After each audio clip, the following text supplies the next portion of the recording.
Selamat malam, Assalamualaikum warahmatullahi wabarakatuh. Gimana kabar kalian hari ini? Sehat semua? Ya, saya harap kita semua berada dalam lindungan Tuhan Yang Maha Esa dan kita diberikan kesehatan supaya kita dapat mengikuti pembelajaran ini dalam keadaan sehat walafiat tanpa kekurangan satu apapun. Ya, meskipun pembelajaran dilakukan secara daring, saya harap semangat belajar kalian tetap tinggi. Nah, karena belajar itu tidak mengenal tempat kan.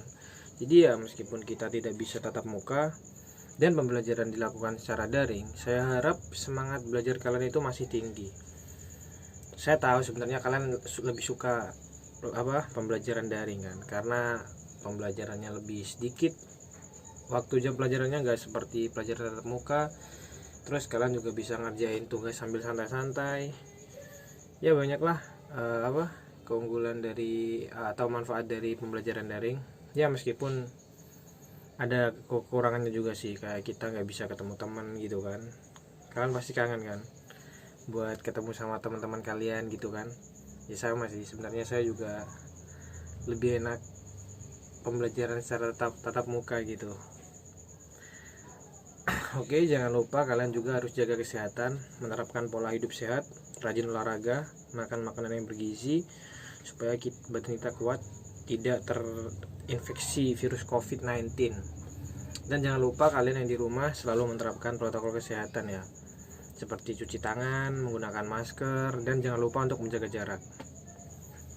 Oke, jadi materi kita hari ini kita akan belajar tentang peristiwa penting menjelang proklamasi kemerdekaan Republik Indonesia.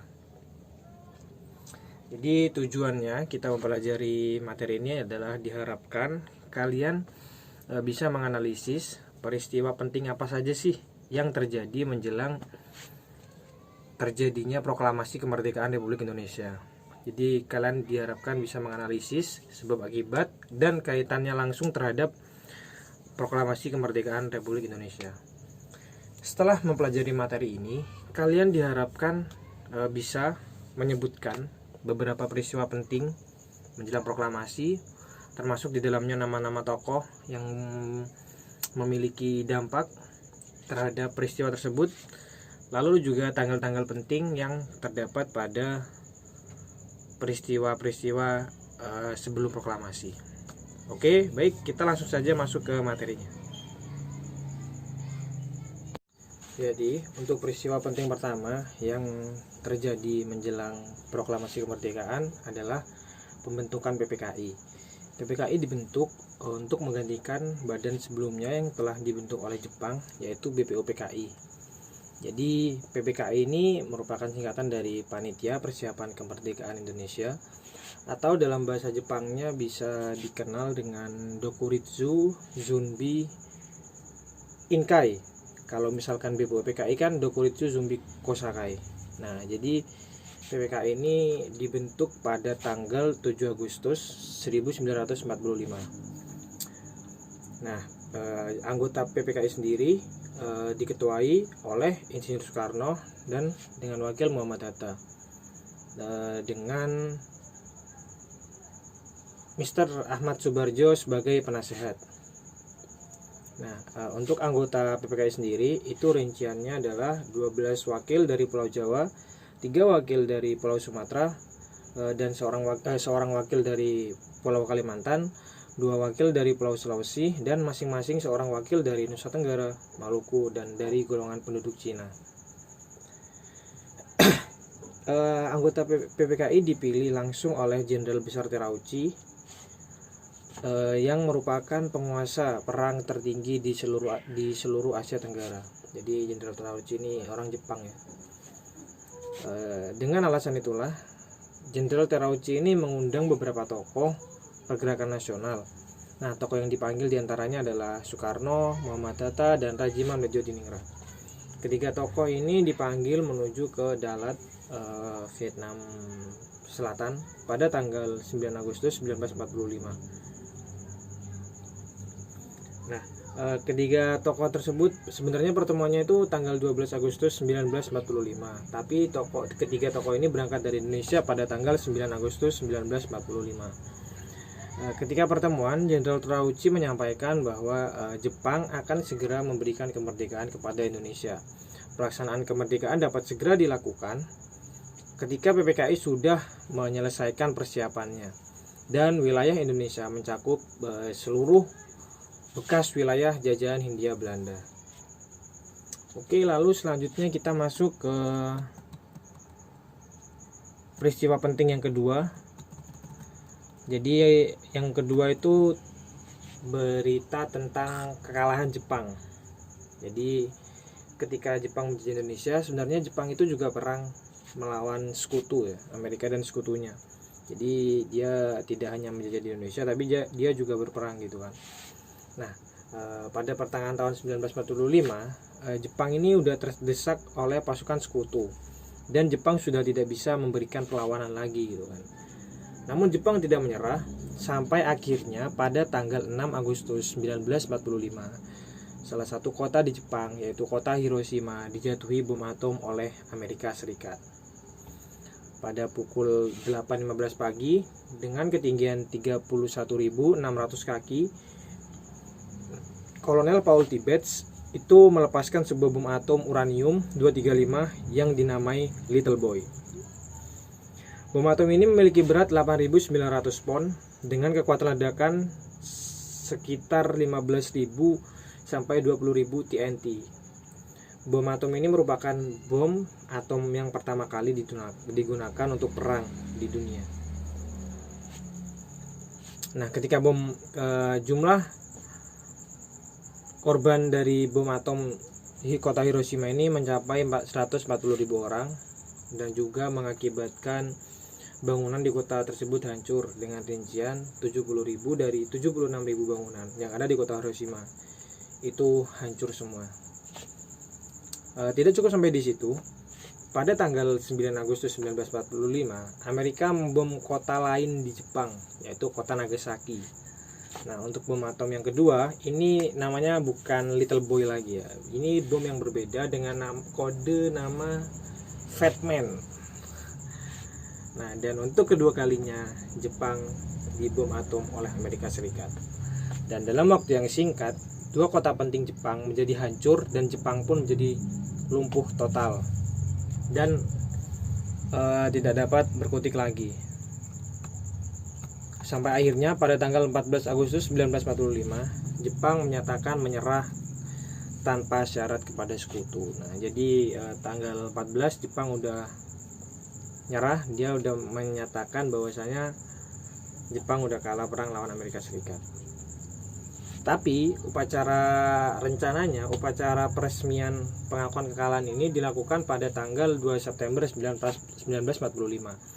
Nah, rencananya penyerahan itu dilakukan di kapal perang Amerika Serikat USS Missouri yang sedang merapat di Teluk Tokyo. Nah, ketika Jepang sadar nih, Jepang lagi kalah nih, Jepang berusaha untuk menyembunyikan kekalahan tersebut dari wilayah-wilayah yang menjadi jajahannya agar tidak mengetahui kekalahan tersebut kan. Nah, termasuk wilayah jajahannya tersebut adalah Indonesia. Namun, pemuda di Jakarta menerima berita melalui siaran radio bahwa Sekutu dan Amerika Serikat telah menyatakan bahwa Jepang sudah menyerah tanpa syarat dan perang dunia telah berakhir. Nah,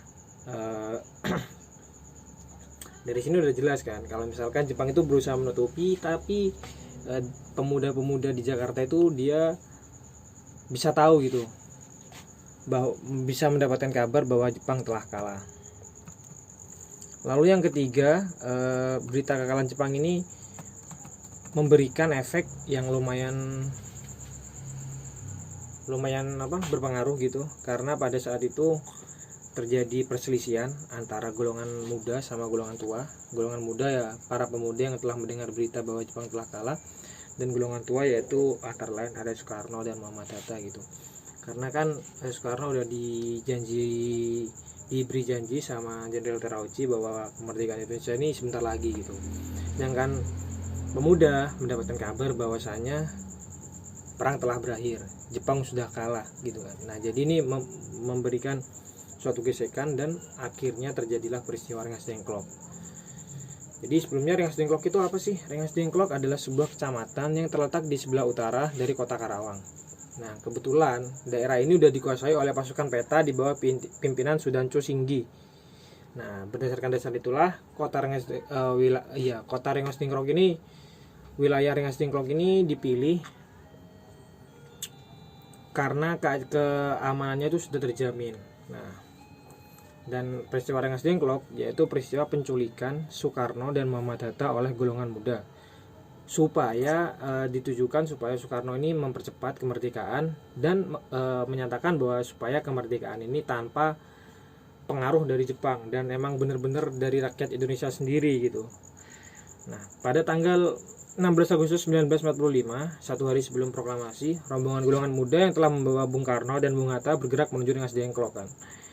Nah, ketika sampai di sana, golongan muda diterima langsung oleh Sudanco Subeno, lalu ditempatkan di rumah milik Jauki Song di desa Rengas Dengklok di dekat Sungai Citarum. Meskipun telah diculik nih, Soekarno sama Muhammad Hatta diculik dengan golongan muda, tapi Soekarno sama Muhammad Hatta masih kekeh. Dia nggak mau memproklamasikan kemerdekaan Indonesia dan masih kekeh untuk mengikuti apa yang telah diberi janji sama Jepang gitu. Jadi dia nggak mau. Sampai akhirnya Yusuf Kunto yang berperan sebagai penghubung antara golongan muda sama golongan tua menuju ke Jakarta dengan tujuan untuk mengetahui perkembangan situasi kan. Karena pada tanggal 16 Agustus itu di Jakarta PPKI itu akan bersidang dengan kondisi Soekarno, ketua PPKI dan wakil ketua PPKI itu sedang diculik. Nah, akhirnya ketika sampai di Rengas Dengklok, Ahmad Subarjo meminta golongan muda untuk mengembalikan Soekarno Hatta agar kembali ke Jakarta dulu karena ada sidang PPKI kan. Nah, setelah Ahmad Subarjo juga menjadikan jaminan dirinya, nyawanya sebagai jaminan jika misalkan pada tanggal 17 Agustus 45 proklamasi kemerdekaan Indonesia masih belum dilaksanakan. Dan akhirnya Soekarno Hatta dan rombongan kembali pulang ke Jakarta. Nah, dari materi ini sudah jelas bahwasanya untuk menuju proklamasi kemerdekaan Indonesia itu enggak segampang kelihatannya, enggak tiba-tiba ujuk-ujuk langsung proklamasi merdeka gitu kan. Di balik itu masih ada proses yang sebenarnya ada agak panjang dan itu memang benar-benar harus memanfaatkan peluang yang ada gitu kan. Bahkan malah sempat antara golongan muda sama golongan tua itu bergesekan gitu kan. Diharapkannya kalian setelah mempelajari materi ini kalian bisa menganalisa